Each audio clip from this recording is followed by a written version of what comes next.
Welcome to the one-on-one interview show from AutoHub Show Media, and let's get started.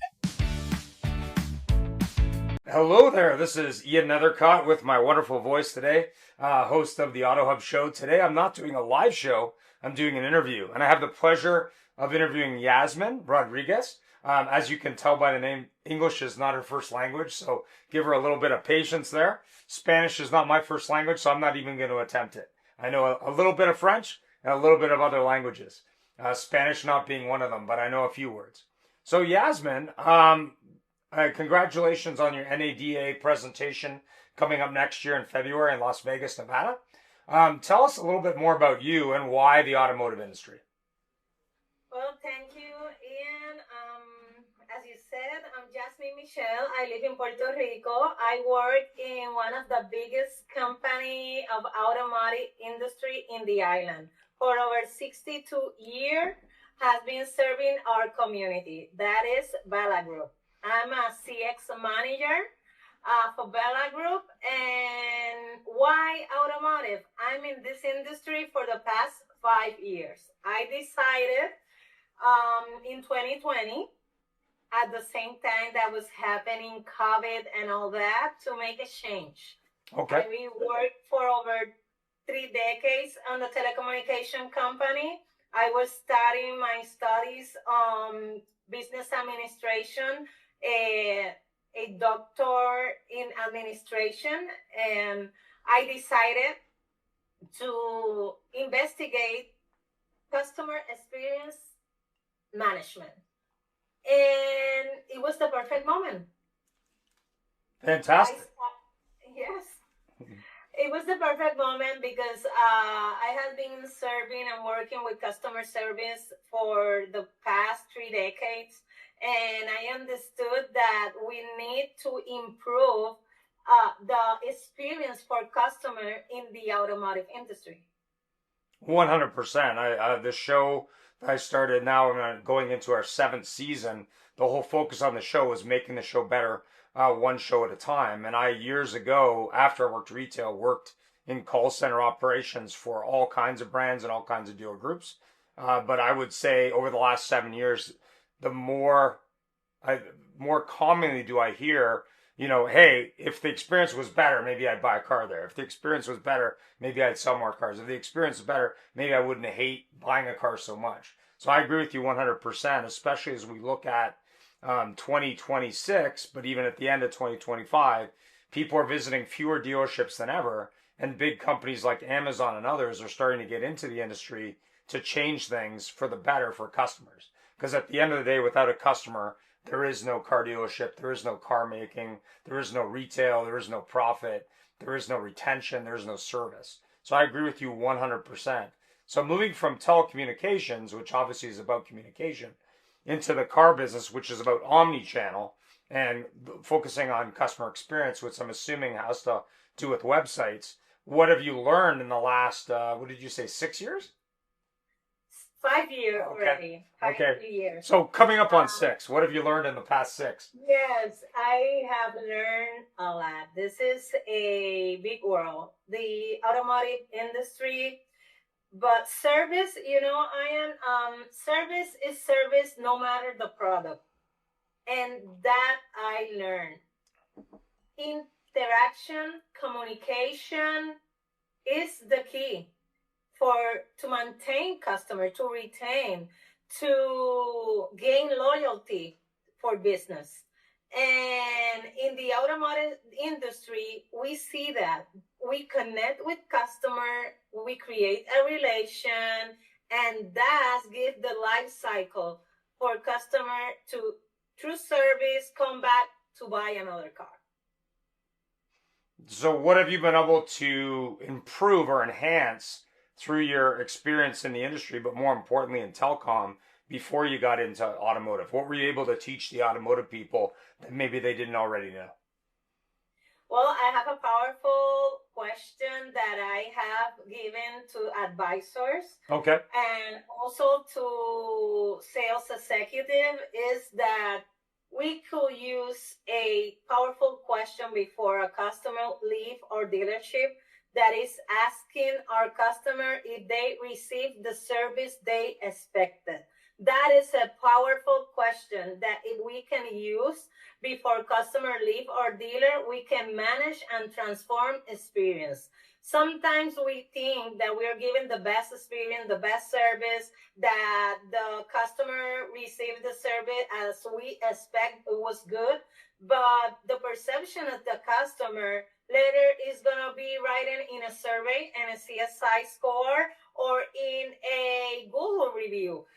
So what we have to do in the dealers for us to improve customer experience is that we need to ask customer how they feel when they are interacting with us. And that's one of the things that I came to the industry to improve the communication with the customer. We cannot keep doing transaction service. This is a relation service. This is people business. So, for those not familiar with Bella Group, can you tell us a little bit more about Bella Group and what Bella Group does and how many locations? What do they do? Well, we have many locations here in Puerto Rico. Okay. I can say just like a brief information regarding that we are the first main and the most big one in the island distributor. Okay. And also dealership. We have many brands: Honda, Acura, Mazda, Volkswagen, Chrysler, and also we have Hyundai, Mitsubishi, Kia as part of the wholesale department. And we have sales, service, parts, and leisures also as other service that we give in the island. As my first main responsibility in the company is to help to improve the customer experience, to be that kind of mediator with customers and service, just to them to get the best service. I am data driven, working with all the service of each brands, looking forward to give the better service to our customer, to improve process. And for that, that is the responsibility that I have with the company. Also, Bella has been very, in Puerto Rico, the company has been for over 62 years already in the island, working with customers and improving their service and their products that they offer. So I have a question. I mean, I hear this a lot from different dealers and different manufacturers and different groups all over North America, and I'm sure that's just true where you are, that our brand is different and that our customers are different, or that our customers want this, not that. Do you feel, as you look at multiple customers and multiple brands, do you feel that a customer that's buying, say, a Hyundai versus, say, a Toyota, or a Mercedes-Benz versus a Subaru is any different? Or do you think they all have the same standard that they're expecting? Well, in a real world, and that was my doctoral investigation, I recently completed my doctorate in business project.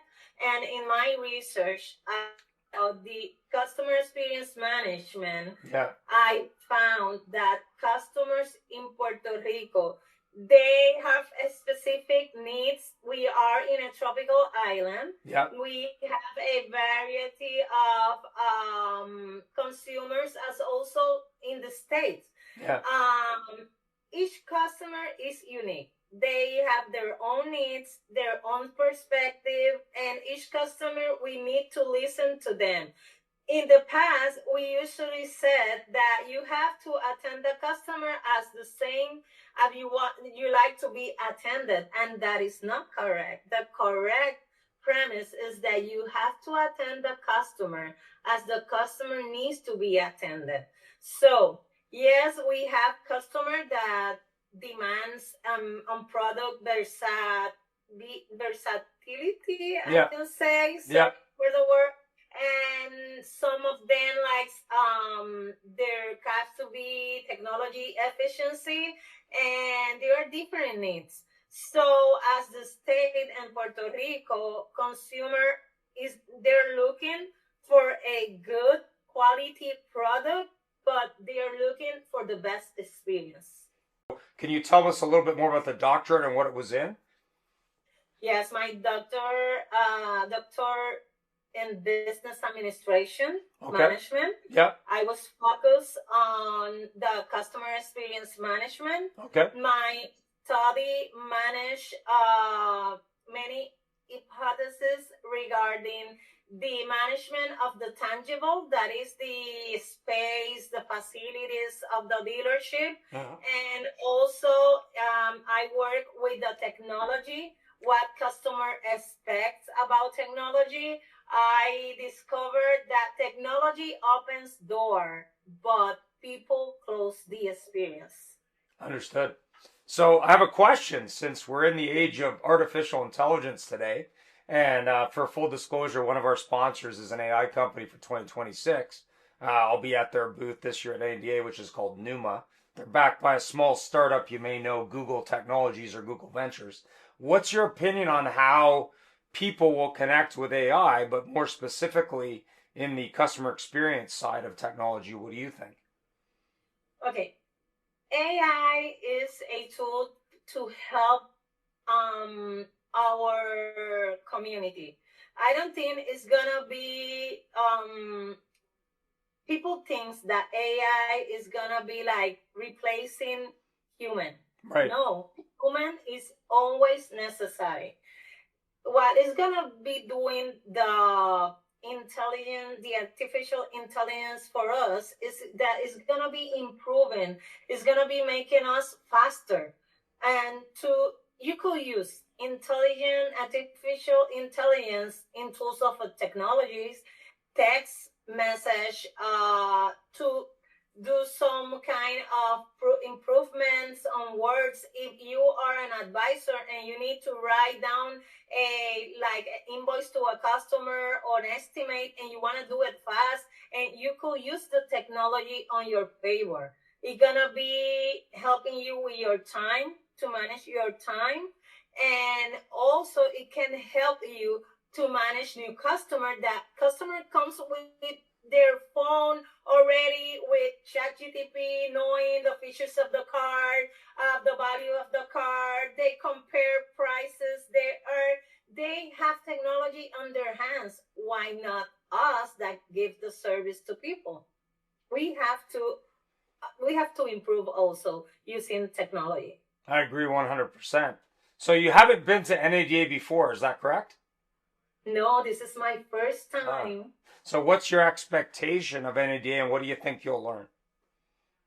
Well, I'm very excited. I have to say, my expectation is that I could learn from others. I saw the lineup of speakers, and when I saw my name there, and with huge talents, people that they are being in this industry for years, I feel like it's a great moment and a great opportunity that they have gave me for me to share.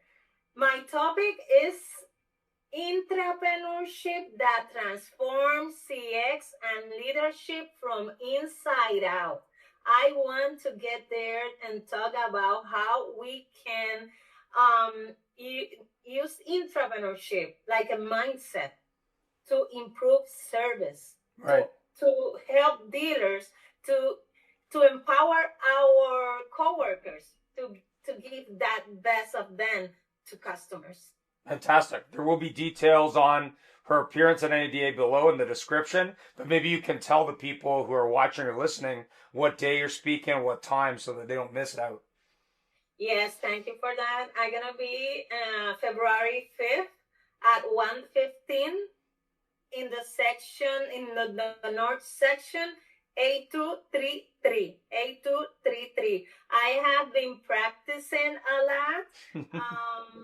I have been working on my pronunciation, adding more words, making some pauses. I hope in this interview you can acknowledge that, and all your audience, I give you thanks because it's important for the community of the Latinos community knows that also the automotive industry is for all people. So I have this opportunity to connect with them, to tell them the experience that I'm living in the field and the opportunity that I have been working for 5 years in a company that has given me the major rewards. I have completed my doctoral in business this year. Thanks that I have the support of my company, that is Bella Group, flagship Puerto Rico network. And I feel that I can share and all these experience and all this energy that I have to connect with customer, that without customer, there are no business. 100%. You will also find, and I've interviewed some folks from Colombia, the country, Mexico, Brazil, other countries. You will find NADA does have a large contingent from around the world. But what is interesting is just sort of the melting pot of ideas and different experiences. It's a little different than, say, a used car show, just because there's a lot of new car franchise owners or franchise staff. But people in North America and from around the world come from different backgrounds. So different languages will definitely be part of it. Make sure that you visit the International Pavilion at the show. There'll be representatives from virtually every country. The only country that is absent as of late, for obvious reasons, is Russia. But every other country will be represented. So you will have people from all around the world who speak different languages who will be there to check out and see what's going on in automotive. I appreciate you taking the time today to for my audience to learn more about what you do. And as noted before, there will be information in below. So if you miss Yazmin live or you can't make NADA, you can definitely reach out to her and ask her questions about the Bella Group. And of course, if you're ever visiting Puerto Rico, I'm sure she'd be happy to entertain you at one of the dealerships and tell you more about what she does. Any final thoughts? Well, thank you. And I usually use a saying here in Puerto Rico. I'm gonna say in Spanish. I'm gonna say in English. Yep. I said that el ejemplo arrastra. Example leads, and we have to lead by the example. So if we start, for those managers, those dealership principals, start focusing more in the experience of our customer, I gonna assure you that you're gonna be improving those KPIs, and your financials is gonna start getting up, sales, everything, because through people, we are business for people. So thank you for this opportunity. If you visit Puerto Rico, come to Flagship Puerto Rico. I'm gonna be very happy to attend you. Thanks very much. Have yourself a great evening.